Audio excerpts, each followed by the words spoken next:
Football বিশ্বের সবচেয়ে মর্যাদাপূর্ণ ট্রফি জয়ের লড়াই এবার 3 দেশে, যার চূড়ান্ত গন্তব্য নিউ ইয়র্কে। বিশ্বমঞ্চের এই মহা উন্মাদনার প্রতিটি মুহূর্তের রোমাঞ্চ ও ম্যাচের খবরাখবর আপনাদের কাছে পৌঁছে দিতে যমুনা টেলিভিশনের বিশেষ আয়োজন রোড টু নিউ ইয়র্ক মাস জুড়ে হতে যাওয়া এই আয়োজনের অংশ হিসেবে থাকছি আমি সঞ্জনা আইবি। হতাশার ড্র দিয়ে আরম্ভ হলো ব্রাজিলের মিশন হেক্সা। শুরুতে গোল হজম করলেও ভিনিসিয়াস জুনিয়রের গোলে শেষ পর্যন্ত 1-1 গোলের ড্র নিয়ে মাঠ ছাড়ে 5 বারের বিশ্ব চ্যাম্পিয়নরা। পয়েন্ট ভাগাভাগিতেই সন্তুষ্ট থাকতে হলো সেলেসাওদের।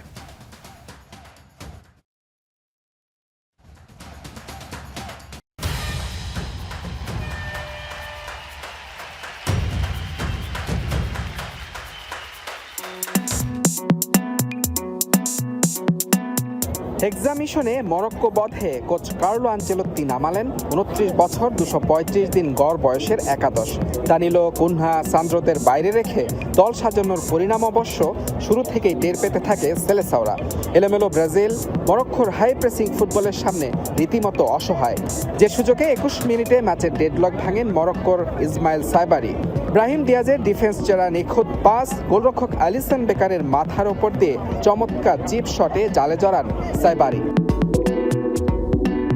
গোল হজম করে অবশ্য জেগে ওঠে কার্লো আনচেলত্তির ব্রাজিল।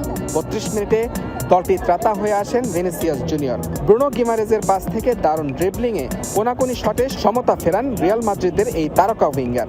ব্রাজিলের জার্সি গায়ে নিজের 50তম ম্যাচে 7ম গোলে দেখা পেলেন ভিনিসিয়াস। প্রথমার্ধের শেষ দিকে লুকাস পাকেতার একটি চমৎকার সিজার কিক মরক্কোর গোলরক্ষক বনো রুখে দিলে লিড নেওয়া হয়নি ব্রাজিলের। বিরতির পর বেশ কয়েকটি পরিবর্তন এনে ম্যাচের গতি বাড়ানোর চেষ্টা করে 5 বারের বিশ্ব চ্যাম্পিয়নরা। কাজিমিরো, রজার ইভানেজের পরিবর্তে দানিলো ও ফ্যাভিনিওকে মাঠে নামানো হয়। আক্রমণ ভাগে ইগর থিয়াগো ও পাকেতার জায়গায় লুইস হেনরিক ও মাথিয়াস কুনহা মাঠে নামলেও মরক্কোর রক্ষণদুর্গ ভাঙা সম্ভব হয়নি। বিপরীতে রক্ষণাত্মক কৌশল অবলম্বন করে তাতে সফল হয় মরক্কো। শেষ পর্যন্ত 1-1 সমতা নিয়েই মাঠ ছাড়তে হয় দুদলকে। ব্রাজিলিয়ানরা তারা তাদের উচ্ছ্বাসটা দেখানোর চেষ্টা করলেও রেজাল্ট কিন্তু তাদেরকে খুব একটা সন্তুষ্ট করতে পারেনি। তবে দিন শেষে 1-1 এই সমতা এই ম্যাচের জন্য সবচেয়ে পারফেক্ট রেজাল্ট। তবে কোচ কার্লো আনচেলত্তির জন্য দুশ্চিন্তা কিন্তু রয়ে গেল, বিশেষ করে রক্ষণ এবং আক্রমণ ভাগ নিয়ে Muzrabi Tareq, Jamuna sports, MetLife stadium, যুক্তরাষ্ট্র। Virginia do not have 5-star. বাংলাদেশের প্রথম 5G AI ইনভার্টার যুক্ত সর্বোচ্চ বিদ্যুৎ সাশ্রয়ী যমুনা এয়ার কন্ডিশনার। এ পর্যায়ে আমাদের সঙ্গে যুক্ত হচ্ছেন আমাদের সহকর্মী এবং স্পেশাল করেসপন্ডেন্ট হাসানুর রহমান। হাসানুর, হতাশাজনক একটা পারফরমেন্স হলেও ব্রাজিলের খেলোয়াড়দের মাঝে কাদের খেলা আপনার কাছে টপ নচ মনে হয়েছে? টপ নচ যদি আমি মানে ম্যাচের সেরা পারফর্মার হিসেব করি, পুরো ম্যাচে ম্যান অফ দ্য ম্যাচ হচ্ছেন ভিনিসিয়াস জুনিয়র, অর্থাৎ তাকে সবার টপে তো রাখতেই হবে। আমরা একটু দর্শকদের দেখাতে চাই যে আমাদের মতে বা বিশ্লেষকদের মতে কারা ভালো পারফর্ম করেছিলেন ব্রাজিলের এবং মরক্কোর মধ্য থেকে। আমরা সেই জিনিসটা একটু দেখাতে চাই আপনাদেরকে। প্রথমে একটা জিনিস বলি একটু দর্শকদেরকে, যে দর্শক সেটা হলো যে ব্রাজিল এবং মরক্কোর যে ম্যাচটি হয়েছে সেই ম্যাচটি দেখার পর মনে হয়েছে যে একটা পর্যায়ে যখন ম্যাচের সমতা চলে আসে তখন মনে হচ্ছে দুই দলই আসলে একটা নিরাপদ ফুটবল খেলতে চেয়েছে। বিশেষ করে সেকেন্ড হাফে তারা জেতার চেষ্টা করে, মানে ডাই হার্ডভাবে শতভাগ ইন্টেন্সিটিতে জেতার চেষ্টা করেনি, সবাই চেষ্টা করেছে আর যেন তারা গোল কনসিভ না করে। আমার মনে হয় ড্রতে খুশি ছিল দুই দলই। তা আমরা একটু স্ট্যাটিস্টিক্স নিয়ে আলোচনা করি। বল পজিশন আমরা যদি দেখি ব্রাজিল মরক্কোর চেয়ে কিছুটা এগিয়ে ছিল, কিন্তু এই পজিশনটাই কিন্তু পুরো ম্যাচের চিত্রটা বলে দেয় না। আমরা যদি শর্টস দেখি, ব্রাজিল 12টা শর্টস নিয়েছে, সেই জায়গায় 14টা শর্টস নিয়েছে মরক্কো। এবং ট্যাকেল যদি দেখি আমরা, ট্যাকেল ওন হয়েছে ব্রাজিল 23টা, মরক্কো 26টা। এখানেও কিন্তু মরক্কো এগিয়ে, শর্টসে যেমন এগিয়ে, ট্যাকেলসে যারা এগিয়ে। এবং ডুয়েল পার্সেন্টেজ মানে দুইজন প্লেয়ার যখন 1-to-1 এসেছেন সেখানেও কিন্তু ব্রাজিল পিছিয়ে। ব্রাজিল 42% ডুয়েল ওন করেছে এবং 58% ডুয়েল কিন্তু মরক্কো ওন করেছে। সব কিছু মিলিয়ে যদি আমি বলতে চাই যে মরক্কো আসলে আলটিমেটলি ব্রাজিলের চেয়ে সুপিরিয়র ছিল অন দ্য ফিল্ড এবং বল পজিশনটা যদি একসেপ্ট আমরা বাদ দিই সেক্ষেত্রে ম্যাচের রেজাল্ট আমার মনে হয় ফেয়ারই হয়েছে। ব্রাজিল এমন নয় যে ভালো খেলে তারা ড্র করেছে, এমন নয় যে মরক্কো খুব ভালো খেলে ড্র করে বঞ্চিত হয়েছে। আমার মনে হয় যে ইটস ওকে রেজাল্ট ছিল দুই দলের জন্যই। একদমই তাই, পারফরমেন্স দেখে মনে হয়েছে যে এই ফলাফলটা এসেছে সেটা দু দলের জন্য আসলে ন্যায্য একটা ফলাফল ছিল। হাসিনুর আমাদের সঙ্গেই থাকুন, একটা রিপোর্ট দেখে আপনার কাছে আবারও ফিরছি। মরক্কোর বিপক্ষে ব্রাজিলের পারফরমেন্সে হতাশ ভক্তরা, কিন্তু কেন? পিছিয়ে পড়ে 32 মিনিটের সমতায় আসার পরও কেন দ্বিতীয় গোলের দেখা পেল না আনচেলত্তির দল? ফিনিশিং ব্যর্থতা, রাইট ব্যাক আর মাঝ মাঠের দুর্বলতা ফুটে উঠেছে ম্যাচে। বিস্তারিত থাকছে ডেস্ক রিপোর্টে।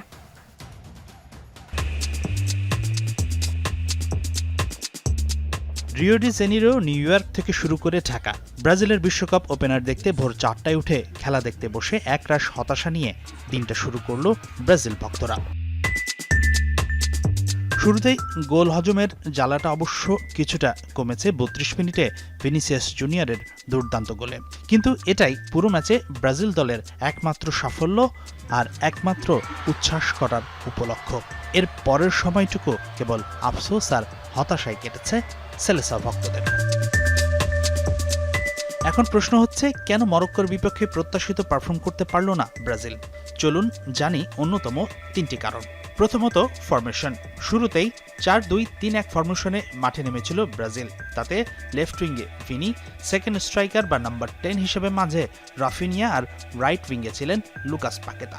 মূলত বার্সেলোনার হয়ে লেফট সাইডে খেলে অভ্যস্ত রাফিনিয়াকে কিছুটা কমফোর্ট দিতেই হয়তো কোচ অ্যাঞ্চেলোত্তি তাকে খেলিয়েছেন নাম্বার 10 রোলে, কিন্তু তাতে মাঝ মাঠে তৈরি হয়েছিল শূন্যতা। শুরুতেই সেই সুযোগকে কাজে লাগিয়ে ডমিনেট করেছে মরক্কো। পরবর্তীতে প্রথম গোল হজম করার পর রাফিনিয়াকে নেওয়া হয় রাইট সাইডে আর পাকেতা ফেরেন নাম্বার 10-এ, ফলে ভারসাম্য ফেরে অনেকটাই। দ্বিতীয়ত, রাইট ব্যাক। শেষ মুহূর্তে ওয়েসলির ইনজুরিতে ছিটকে যাওয়ায় তার জায়গায় সেন্টার ব্যাক ইবানেসকে খেলিয়েছে ব্রাজিল, কিন্তু মেকশিফট দায়িত্বে রাইট সাইডে জঘন্য পারফর্ম করেছেন ইভানেস। পরিস্থিতি বেগতিক দেখে দ্বিতীয়ার্ধের শেষে তাকে তুলে নেন ডন কার্লো। তৃতীয়ত, ফিনিশিং ব্যর্থতা।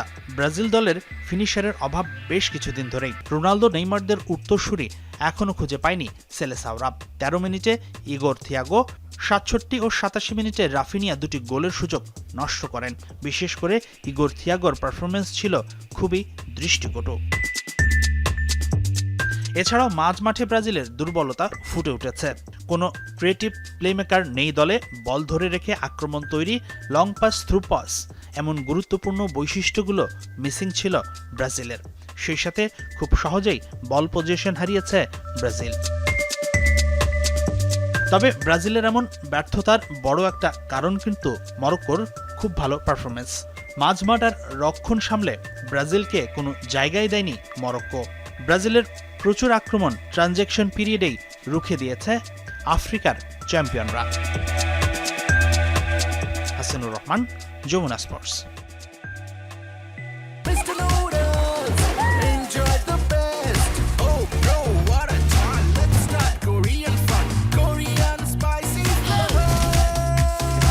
Korean super spicy flavor Mr. Noodles. Bro, what a chal. Hasinur, আপনার রিপোর্টে দেখছিলাম যে আসলে কেন স্ট্রাগল করতে হয়েছে ব্রাজিলকে। আপনার চোখে আসলে যদি এক নজরে আমি জানতে চাই যে কোন কোন বিষয়গুলো আপনার চোখে পড়েছে, বেশি দৃষ্টিকটু ছিল, যে ভুলগুলো কোথায় কোথায় হয়েছে, একটু যদি জানাতেন আমাদের। আমি কিন্তু প্রতিবেদনটাতে বেশ কয়েকটা পয়েন্ট আলোচনা করেছি। তার মধ্যে একটা বলেছি যে ফিনিশিংয়ের ব্যর্থতা ছিল, মিডফিল্ডের দুর্বলতা এবং রাইট ব্যাকের যে দুর্বলতা সেটা প্রকটভাবে তুলে উঠেছে। বিশেষ করে মিডফিল্ডে ব্রাজিলের দুর্বলতাটা কিন্তু ব্রাজিলকে ভুগিয়েছে এবং মিডফিল্ড থেকে প্রপারলি বল ডিস্ট্রিবিউট না হওয়ার কারণে আসলে ব্রাজিল আক্রমণেও ততটা যেতে পারেনি। বিশেষ করে রাইট ব্যাক এবং লেফট ব্যাক থেকে সেইভাবে বলের যোগানে পায়নি ভিনিসিয়াস, রাফিনিয়ারা। আমি একটু একটা দর্শকদের একটা তথ্য দেখাতে চাই মিডফিল্ডের পারফরমেন্সটা ব্রাজিলের কেমন ছিল, সেটা দিয়ে আসলে আরও একটু পরিষ্কার আমি ধারণা দিতে পারবো। আমরা যদি দেখি পুরো ম্যাচে ব্রাজিল পাস দিয়েছে 524টা, মরক্কো পাস দিয়েছে 493টা। এই চিত্রটা দেখে হয়তো যে কেউ মনে করতে পারেন যে ব্রাজিল তো আধিপত্য দেখিয়েছে, বেশি পাস দিয়েছে, কিন্তু বিষয়টা কিন্তু সেটা মোটেও নয়। আপনি যদি পাস কমপ্লিটের রেটটা দেখি, সফল পাস 524টার মধ্যে তারা 457টা সফল পাস দিয়েছে, বাকিগুলো কিন্তু ব্যর্থ হয়েছে, কমপ্লিট হয়নি। পক্ষান্তরে মরক্কো 493-এর মধ্যে তারা সফল পাস দিয়েছে 424টা। কিন্তু এই পাসেই কিন্তু সব কিছু নির্ভর করে না। আপনি যদি নিজেদের ডি বক্সে পাস দেন, ডিফেন্ডাররা যখন ডিফেন্ডারকে দেয়, ডিফেন্ডাররা যখন গোলকিপারকে দেয়, সেটাও কিন্তু পাস হিসেবে কাউন্ট হয়। আমরা একটু পরের পয়েন্টটা নিয়ে আলোচনা করি। পাসেস অপোনেন্ট হাফ, মানে প্রতিপক্ষের হাফ লাইনের উল্টো দিকে, মাঝ মাঠের বাইরে। আপনি সেক্ষেত্রে ব্রাজিলের পাসটা কমে এসে দাঁড়িয়েছে 244-এ।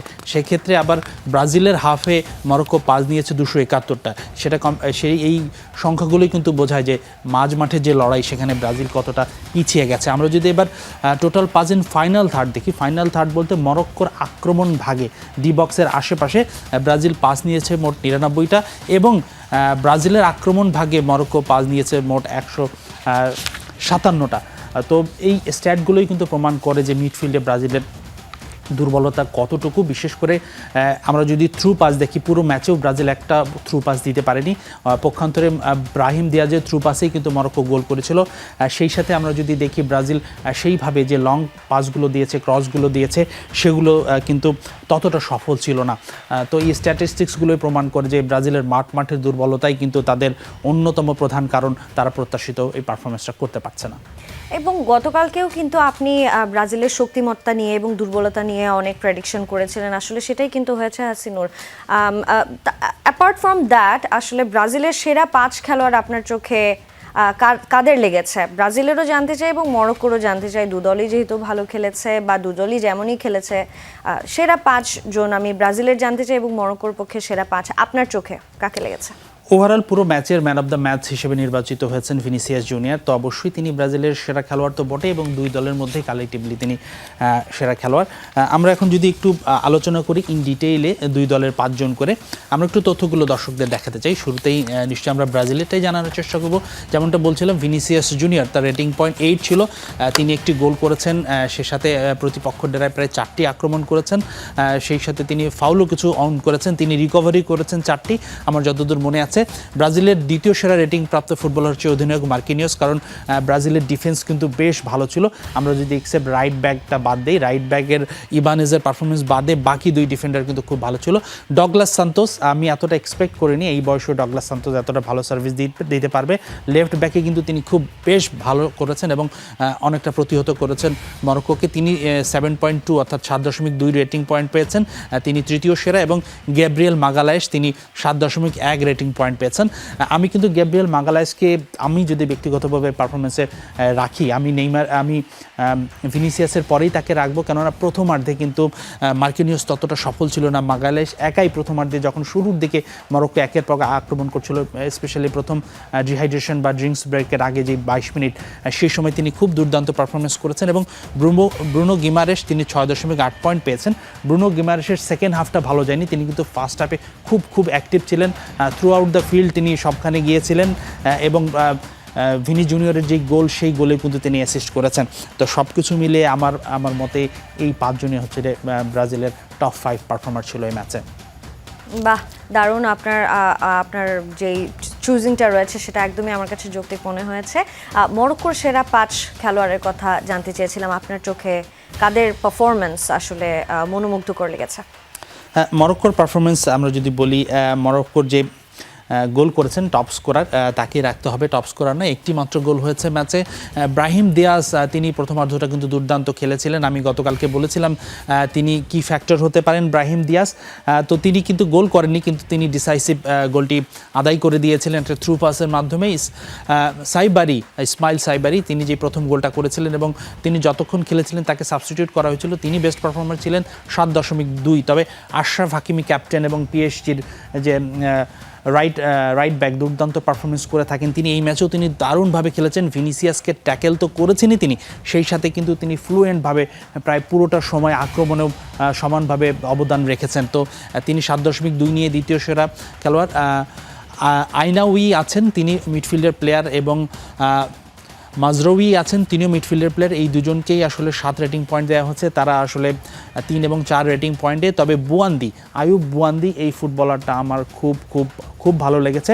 মাত্র 18 বছর বয়স, ফ্রান্সের ক্লাব লিলে খেলে থাকেন। তিনি হোল্ডিং মিডফিল্ডার। নিশ্চয়ই যেই দর্শকরা যারা তাকে জানেন না, ঝাঁকড়াছুলের একজন ফুটবলার ছিল। 18 বছর বয়সে তিনি হোল্ডিং মিডফিল্ডারের রোলটা যেভাবে পালন করেছেন এবং সেই সাথে ফ্লুয়েন্টলি বল ডিস্ট্রিবিউট করেছেন, সেটা কিন্তু দুর্দান্ত ছিল। অন্তত প্রথম 60 মিনিট তার পারফরমেন্স টপ নচ ছিল। শেষের দিকে কিছুটা তার পারফরমেন্সে ঘাটতি পড়েছে, এই জন্য তার রেটিং পয়েন্টটা একটু কমেছে। তবে ফার্স্ট হাফে আমি দেখেছিলাম যে তার রেটিং পয়েন্ট মরক্কো দলের মধ্যে ওয়ান অফ দ্য বেস্ট ছিল এবং আমার মতে তিনি অসাধারণ ছিলেন। একদম আপনি ঠিকই বলেছেন হাসিনুর। আপনার সঙ্গে আরও অনেক ডিসকাশন রয়েছে, আপনি আমাদের সঙ্গেই থাকুন। আর এই পর্যায়ে রোড টু নিউ ইয়র্কের সময় হলো একটা বিরতি, ফিরে আসছি কিছুক্ষণের মধ্যেই। আবারও আমন্ত্রণ, দেখছেন রোড টু নিউ ইয়র্ক। মরক্কোর বিপক্ষে ড্রয়ের পর আরও উন্নতির কথা বললেন ব্রাজিল কোচ কার্লো আনচেলোত্তি। দ্বিতীয়ার্ধে প্রতিপক্ষের ডিফেন্স ভাঙতে না পারার আক্ষেপ এই মাস্টার মাইন্ডের। দলে ভারসাম্যের অভাব দেখেছেন। পরবর্তী ম্যাচে শুরুর একাদশে পরিবর্তনের আভাস দিলেন সেলেসাও কোচ।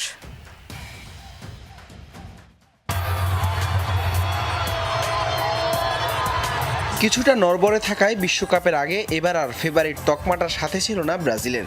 তবে হেক্সা জয়ের মিশন গ্যালারিতে হলুদ সবুজ সমুদ্র আর কোটি ভক্তের প্রত্যাশা নিয়েই বিশ্বমঞ্চে পা রেখেছিল সেলেসাওরা। কিন্তু মরক্কোর হাই প্রেসিং আর কঠিন ডিফেন্সের সামনে চেনা ছন্দ খুঁজে পেল না সাম্বা বয়রা। ভিনিসিয়াসের নজরকাড়া গোলে হার থেকে বাঁচলেও 1-1 ব্যবধানের এই ড্র নিশ্চিতভাবেই কার্লো আনচেলোত্তির কপালে কিছুটা চিন্তার ভাঁজ ফেলছে। প্রথমার্ধে গোল সমতায় ফেরার পর দ্বিতীয়ার্ধে বেশ কিছু সুযোগ মিস করেন রাফিনিয়া, ইগার থিয়াগোরা। ম্যাচ শেষে মরক্কোর ডিফেন্স ভাঙতে না পারার আক্ষেপ যেমন করেছেন, তেমনি উন্নতি করার কথাও বলছেন কার্লো আনচেলোত্তি। আমরা ভালো খেলিনি, কিছু চ্যালেঞ্জ ছিল, দলে খুব একটা ভারসাম্য ছিল না। আমরা বেশ কয়েকবার বলে নিয়ন্ত্রণ হারিয়েছি এবং আমার মনে হয় এই জায়গাগুলোতে আমাদের আরো উন্নতি করতে হবে। বেশ কয়েকটি পরিবর্তনের পর প্রথমার্ধের তুলনায় দ্বিতীয়ার্ধে ব্রাজিলের খেলার উন্নতি হয়েছিল, কিন্তু তারা মরক্কোর ডিফেন্স ভাঙতে পারেনি। শুরুর একাদশে থাকা থিয়াগো আর ইভানিয়াসদের পারফরমেন্স হতাশ করেছে ব্রাজিল ভক্তদের। অভিজ্ঞ এই মাস্টারমাইন্ড ইঙ্গিত দিলেন প্রথম একাদশে পরিবর্তনেরও। আমি এই ফলাফলে হতাশ নই, আবার সন্তুষ্টও নই। ব্রাজিলের শুরুর একাদশ পুরো টুর্নামেন্ট জুড়ে অপরিবর্তিত থাকবে না। প্রথম ম্যাচের উপর ভিত্তি করে আপনি বিশ্বকাপ জিততে পারবেন না। 1-1 গোলের এই ড্রয়ের পর সেলেসাওদের চোখ এখন পরবর্তী ম্যাচে, যেখানে 20 জুন হাইতির বিপক্ষে মাঠে নামবে 5 বারের বিশ্ব চ্যাম্পিয়নরা। গ্রুপ চ্যাম্পিয়ন হয়ে নকআউট পর্বের পথে রাস্তা মসৃণ করতে সেই ম্যাচে জয়ের কোনো বিকল্প নেই আনচেলোত্তির শিষ্যদের সামনে। হাসান আল মারুফ, যমুনা স্পোর্টস। আবারও যুক্ত হতে চাই আমাদের স্পেশাল করেসপন্ডেন্ট এবং আমার সহকর্মী হাসিনুর রহমানের কাছে যেতে চাই। হাসিনুর, আজ এবং আগামীকাল কার কার খেলা রয়েছে এবং কোন দলগুলোকে আপনি এগিয়ে রাখবেন জানাবেন? আজকে জার্মানির বিশ্বকাপ মিশন শুরু হচ্ছে সাবেক বিশ্ব চ্যাম্পিয়ন কুরাসাওয়ের বিপক্ষে। বিশ্বকাপ শুরু হলে তো অনেক কাণ্ড হয়, অক্টোপাস পলের কথা নিশ্চয়ই মনে আছে। এবারও কখনো হাতি কখনো শিম্পাঞ্জি, অনেকে প্রেডিকশন করছেন যে জার্মানি এই ম্যাচের বড় জয় দিয়ে বিশ্বকাপ অভিযান শুরু করবে। তবে এটা প্রেডিকশন বা এই ম্যাচের ফলাফলের জন্য বড় বোদ্ধা হওয়ার দরকার নেই। জার্মানির এমনিতেই কুরাসাওয়ের বিপক্ষে বড় জয় পাওয়া উচিত এবং যদি সেটা না হয় সেটা অঘটনই হবে, আপসেটই হবে। একটু দেখাবো দর্শকদের আসলে আজকে কি কি খেলা আছে। বেশ কয়েকটি ম্যাচ আছে রাতে এবং সকালে মিলে। শুরুতে যেমনটা বলছিলাম জার্মানি এবং কুরাসাওয়ের ম্যাচ রাত 11টায়। ভালো একটা সময়, নর্মালি এই ধরনের সময় খেলা দেখার জন্য সুইটেবল হয়ে থাকে। যারা জার্মানির ভক্ত আছেন তারা নিশ্চয়ই চাইবেন জার্মানি বড় ব্যবধানে জিতুক এবং পেন অন পেপারে জার্মানির দলটা কিন্তু খুবই ব্যালেন্সড। গত বিশ্বকাপে জার্মানি গ্রুপ পর্ব থেকেই বাদ পড়ে গিয়েছিল। এবার সেই নিশ্চয়ই সেই প্রতিবন্ধকতাটা তারা দূর করবে এবং জার্মানিতে আমি বলি জামাল মুসিয়ালা থেকে শুরু করে ম্যানুয়েল নয়ার থেকে শুরু করে অনেক আমরা যদি নাম বলতে যাই সবাই মোটামুটি তারকাবহুল কিমিক আছে। তো জার্মানি বড় জয় পাওয়ার কথাই বেশি। নেদারল্যান্ডস এবং জাপানের ম্যাচ, এশিয়ার আরেক দল আজকে মাঠে নামবে ইউরোপের অন্যতম পাওয়ার হাউস নেদারল্যান্ডসের বিপক্ষে। টোটাল ফুটবলের দেশ নেদারল্যান্ডস, তারাও এই ম্যাচে ফেভারিট। আমার মনে হয় তারা রাত 2টায় যে ম্যাচটা অনুষ্ঠিত হবে সেখানে তারা আসলে সহজেই জয় পাওয়ার কথা। সহজেই জয় মানে এমন নয় যে এশিয়ার দেশগুলো খুব দুর্বল, যে জাপানের বিপক্ষে তারা হয়তো 5-6টা গোল দিয়ে দেবে, বিষয়টা আমি তেমন মিন করছি না, কিন্তু আধিপত্য দেখিয়ে সেটা 1-0, 2-0 বা 2-1 জয় হলো তাদের কমফোর্টেবলি অরেঞ্জদের জয় পাওয়াটা উচিত। আমরা যদি তৃতীয় ম্যাচটি দেখি সেটি ভোর 5টায় আগামীকাল পড়বে টেকনিক্যালি, সেটা হলো আইভরি কোস্ট এবং ইকুয়েডর। দক্ষিণ আফ্রিকার দল আইভরি কোস্ট এবং ইকুয়েডর এই ম্যাচে আসলে নিশ্চিত ফেভারিট বলাটা খুব কঠিন। ইকুয়েডর এবং আইভরি কোস্টের আসলে শক্তি সামর্থ্যের পার্থক্যটা খুব বেশি নেই, তবে আইভরি কোস্ট আসলে খুব ফিজিক্যাল ফুটবল খেলে থাকে। আমার মনে হয় এক্ষেত্রে ল্যাটিন দল ইকুয়েডরের চেয়ে কিছুটা এগিয়ে থাকবে হয়তো আইভরি কোস্ট। এখন দেখা যাক, যেটা শুরুতেই বললাম, দুই দলের শক্তিমত্তা 19-20, এখানে যে কোনো দলে জিততে পারে, যে কোনো দলে হারতে পারে। আরেকটি খেলা আছে সকাল 8টায়, সেটা হলো সুইডেন এবং তিউনিশিয়ার মধ্যে। এই ম্যাচটাতে আমার মনে হয় সুইডেন কিছুটা এগিয়ে থাকার কথা, তারপরেও তিউনিশিয়া কিন্তু ভালো ফুটবল খেলে থাকে। তিউনিশিয়াও আফ্রিকার দেশ, আমার মনে হয় আফ্রিকার দেশগুলো এবার ভালোই পারফরমেন্স করছে এবং করবে হয়তো। সেনেগাল আছে, সেনেগালের বিশ্বকাপ অভিযান শুরু হয়নি, সেনেগাল গ্রুপ ডেতে আছে। ফ্রান্সের সাথে সেনেগাল এবং মরক্কো এই দুটোই আফ্রিকার সেরা দল এবং তারাই ভালো কন্টেন্ডার, কিন্তু আমার মনে হয় তিউনিশিয়া থেকে শুরু করে আইভরি কোস্ট এই দলগুলো আসলে ভালো পারফরমেন্স করছে। তবে আমি কিছুটা এগিয়ে রাখবো সুইডেনকে, যেহেতু তারা ইউরোপিয়ান স্টাইল এখন আসলে বেশি সাকসেসফুল এবং তারা ইউরোপের টপ টায়ার ক্লাবগুলোতে খেলে থাকেন এবং পাওয়ার ফুটবল খেলে থাকেন। সেই বিচারে আমি সুইডেনকে কিছুটা ফেভারিট মনে করছি তিউনিশিয়ার বিপক্ষে ম্যাচে। হাসিনুর, অনেক ধন্যবাদ আমাদের সঙ্গে যুক্ত হওয়ার জন্য। নিশ্চয়ই আবারও আগামীকাল কথা হবে আপনার সাথে একই সময়ে। পয়েন্ট হারানোর চেয়েও দলের পারফরমেন্স বেশি হতাশ করেছে ম্যাচ দেখতে যাওয়া ব্রাজিলিয়ান সমর্থকদের। মরক্কোর বিপক্ষে ড্র দুশ্চিন্তা যোগ করলেও হেক্সার স্বপ্ন ছাড়ছেন না তারা। বিপরীতে প্রত্যাশিত শুরু পেয়ে উচ্ছ্বসিত মরক্কো সমর্থকরা। যুক্তরাষ্ট্র থেকে আরও জানাচ্ছেন সহকর্মী মুজতাবেন Tarique.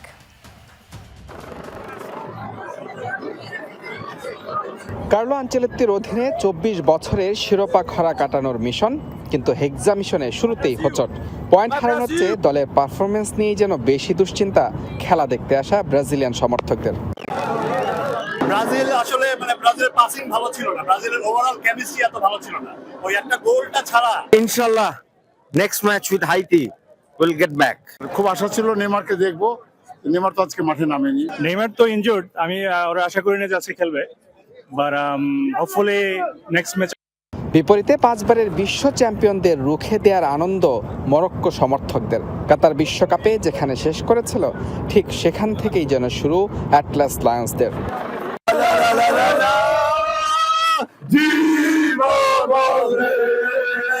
We're gonna make it to the final. It was such a hard game, but thank God we didn't lose because we never lose. Very good game. We like Dhaka a lot. Yes. We like Dhaka. Bangladesh, great country. And Buaji deserves.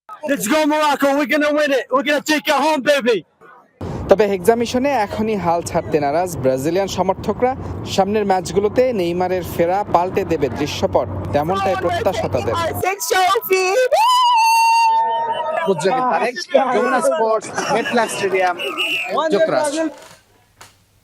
আর এই ছিল আজকের road two new ইয়র্কে। এতক্ষণ সঙ্গে থাকার জন্য সবাইকে ধন্যবাদ।